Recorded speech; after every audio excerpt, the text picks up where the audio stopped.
Jerome refreshes the app for the fourth time in 90 seconds. Friday morning, the ticker finally goes live. And there it is, SpaceX climbing. 170, 180, 200. He has waited 18 months for this. So he does what every true believer does. He hits buy. $206 a share. It feels like getting in early. Feels like being part of the future. Feels like the right thing to do after 18 months of waiting. And here's what nobody told Jerome. The people who sold him those shares at 206 bought them the day before for 135. Same company, same rockets, $71 cheaper, 24 hours earlier. Jerome did not get in early. He got in last, and he paid a 50% premium for the privilege. This is not a video about whether SpaceX is a great company. It obviously is. It is about the gap between a great company and a sane price, and that gap is the whole video. My name is Adam, MBA, 30 years of real financial experience. I have watched this exact movie play out more times than I can count. Today, we are running the actual math on the biggest IPO in human history and figuring out what it would actually take for buying it on day one to be anything other than a very expensive feeling. Quick thing before we go further. I am not here to tell you SpaceX is a bad company. SpaceX is arguably the most impressive engineering operation on the planet. They turned rocket launches from a national event into a Tuesday. Absolutely none of that is in question. This is not about the company. This is about the price. And I am not a financial advisor. This is not financial advice. It is just someone who has watched this exact movie play out a dozen times, telling you how it usually ends. Because here's the thing about IPOs, that the confetti and the excitement are designed to make you forget. An IPO is not built to get you a good deal. It's built to get the people who already own the thing the best possible price for selling it to you. That is the whole event. The celebration, the confetti, the countdown clocks, the opening bell. All of it exists to serve that one function. Keep that in your back pocket. So, let us talk about what actually happened, because the scale of this thing is genuinely hard to wrap your head around. SpaceX priced its IPO at $135 a share. It sold around 555 million shares and raised $75 billion. Then the underwriters exercised what is called the green shoe, essentially a bonus round where they sell more, and the total climbed to $85.7 billion. The largest IPO in human history. Not the largest this year, ever. The valuation slapped on the whole company, $1.77 trillion, with a T. That makes SpaceX, on day one of the 6 most valuable companies in the United States, sitting in the weight class of companies that have been printing profits for decades. That number alone should make you stop and ask one question. And then, the stock did what hype stocks do. It opened, it popped, and within a couple of days, it was trading north of $200 a share. Great news if you're an insider who got in at 135. A slightly different story if you are Jerome, who just paid $71 more for the same shares. Same company, same rockets. He's already down before he even blinked. Now here's where the math gets interesting. In 2025, SpaceX did about $18.7 billion in revenue. That's real. That's growing, that's impressive for a company that builds rockets. But it also lost money. On a standard accounting basis, SpaceX lost about $4.9 billion last year, and since it was founded in 2002, it has racked up a cumulative deficit of somewhere around $41 billion. So, you have a company valued at $1.77 trillion on $18.7 billion in sales. That means you're paying roughly 94 times revenue. Not earnings, revenue. The total money that comes in the door before a single cost is paid. The most expensive big stock in the S&P 500 before this was trading around 73 times sales, and people already lose their minds over how expensive that is. The average company in the S&P 500 trades around 3 times sales. 3. At 94 times revenue and north of 100 after the pop, you're not paying for the business SpaceX is today.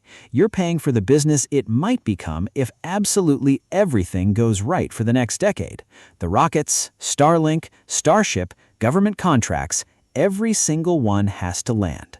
The bull case is not crazy. If the satellite internet network becomes dominant globally, if Starship dramatically lowers the cost of getting things into orbit, and if SpaceX keeps winning government contracts, today's valuation could look reasonable in hindsight. That's the bet. The question is not whether SpaceX can do those things. The question is how much of all of that is already priced in at $206. Here's a wrinkle worth knowing.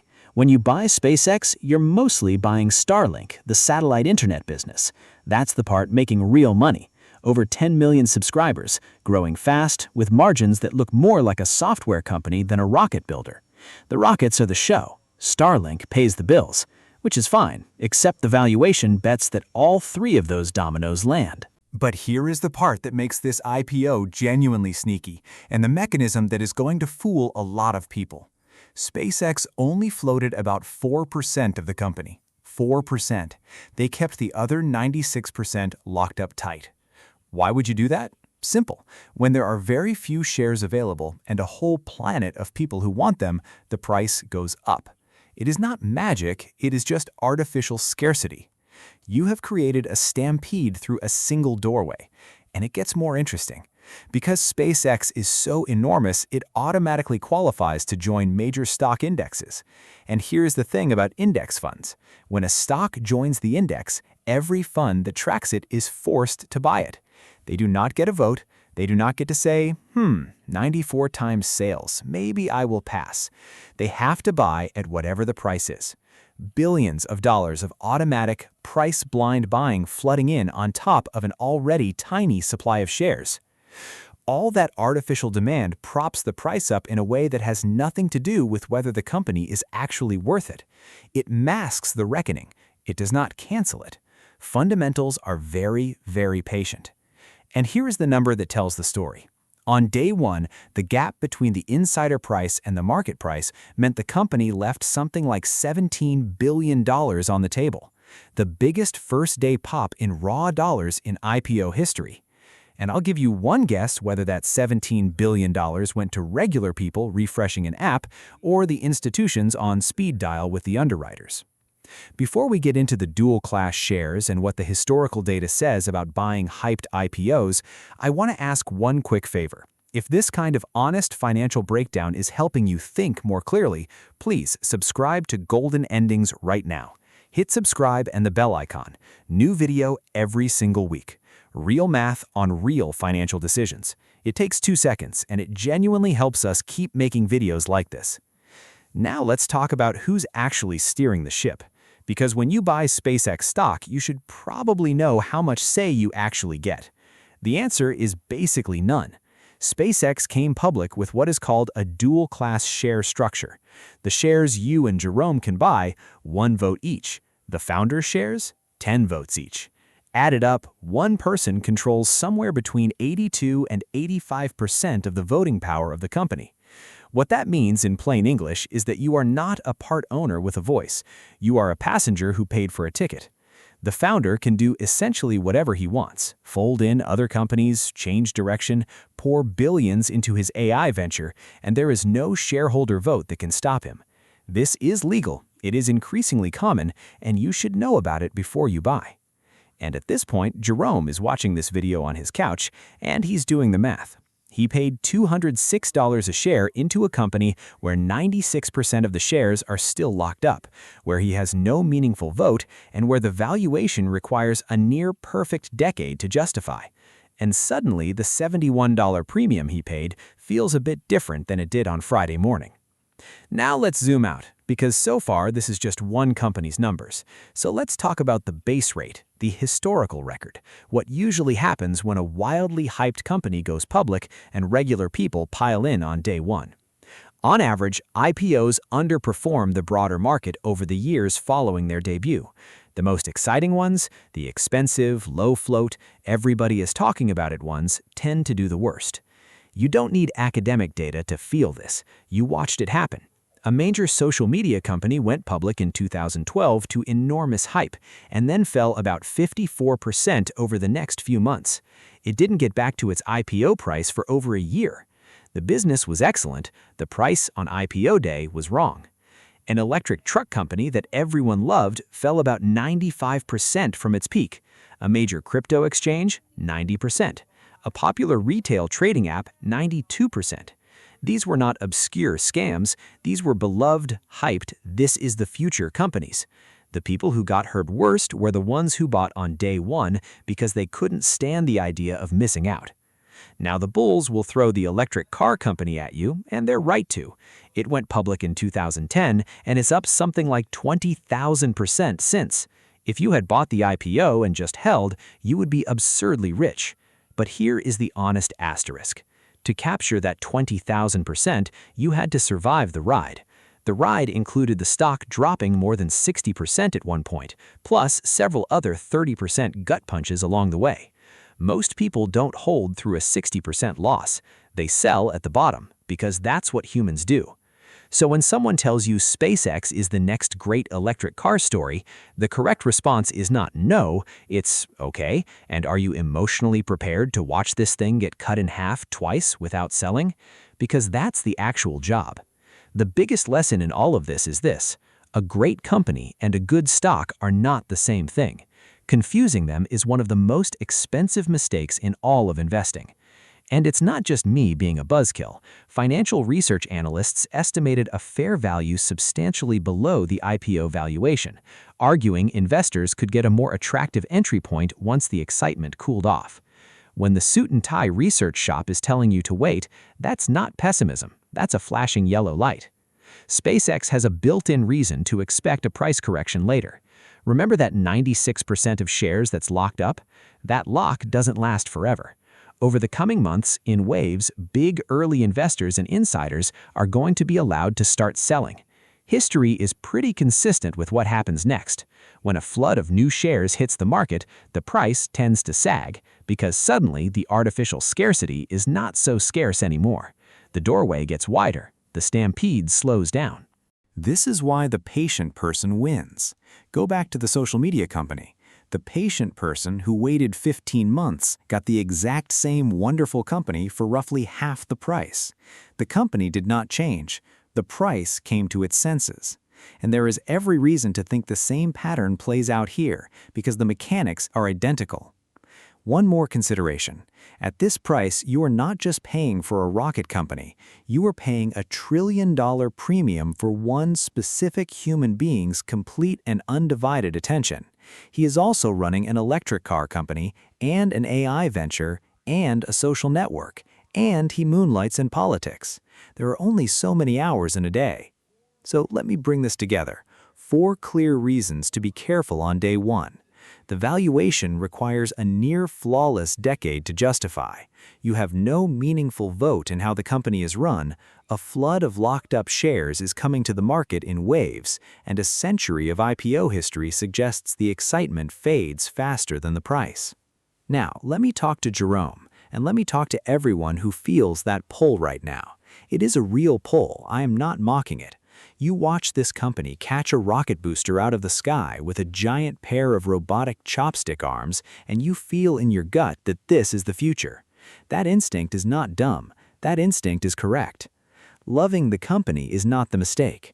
The mistake is letting that love walk you into paying any price at all, because the machine, the underwriters, the index funds, the countdown clocks, the thin float, the $17 billion first-day pop, that entire machine is engineered to convert your genuine excitement into the worst entry price available. Your enthusiasm is the product. They are selling it back to you at a markup. So here's the permission I want to give you. You are allowed to love a company and not buy it today. You are allowed to sit there fully convinced SpaceX is going to Mars and still say, great, I will wait for a price that is not insane. Conviction and patience are not opposites. The best investors marry them. Watching is a position. Not yet is a strategy. There is no trophy for buying first. There is no medal for catching the top of the pop. There are a dozen sane doors into SpaceX. You can dollar cost average a little over time. You can wait for the lockups to clear. You can buy a broad market index fund that will automatically own a slice of SpaceX as soon as it qualifies. The hype is just pointing at the one door with the highest cover charge. As for Jerome, he's fine, by the way. He did not bet the house. He bought a few shares at $206 because it felt like the future. And maybe in 20 years he'll be right and I will look like an idiot. If SpaceX really is the company we both think it is, it will still be worth owning at a fair price 6 months or a year from now, and Jerome will get a second chance, this time without the 50% surcharge for being excited. Here's the last thing, and then I'll let you go. There is no prize in investing for the person who is earliest or loudest. The prize goes to the person who is still standing, still calm, still buying good things at fair prices long after everyone else has moved on to the next shiny rocket. Be that person. Watch, wait, run the numbers. Let the confetti settle before you decide it's a party worth paying for. Drop a comment right now. Did you buy SpaceX on day one like Jerome, or are you waiting for the lockup to clear? No judgment either way. I genuinely want to know where you landed on this one. I read every single comment and I reply to as many as I can. And if you know someone who just bought SpaceX on day one because of the hype, send them this video. Not to make them feel bad, just so they understand the mechanics of what just happened to their money. Jerome is fine, but he would have preferred knowing this before Friday. Jerome refreshed his app on a Friday morning and paid $206 a share. He may be right in 20 years, but if he is patient and the lockups clear and the excitement fades and the company keeps performing, Jerome will get a second chance at the same company at a fairer price, because the company, I promise, will still be there when the confetti has been swept up. Knowing when to sit on your hands, when to wait, is a big part of what we work through inside the Golden Endings community, a group of people learning to think about financial decisions clearly instead of emotionally, sharing research and talking each other off the ledge when the hype gets loud. If this video helped you think about IPOs more clearly, hit the like button. It genuinely helps the channel reach more people who need to see this kind of honest math. There is someone in your life right now making a financial decision based entirely on hype and excitement. The like button gets this video in front of them. Subscribe if you want more of this. Every week, I break down the real math behind real financial decisions. Not hype, not predictions, not get rich quick, just the actual numbers and what they mean for regular people trying to make smart decisions with their money. See you in the next one.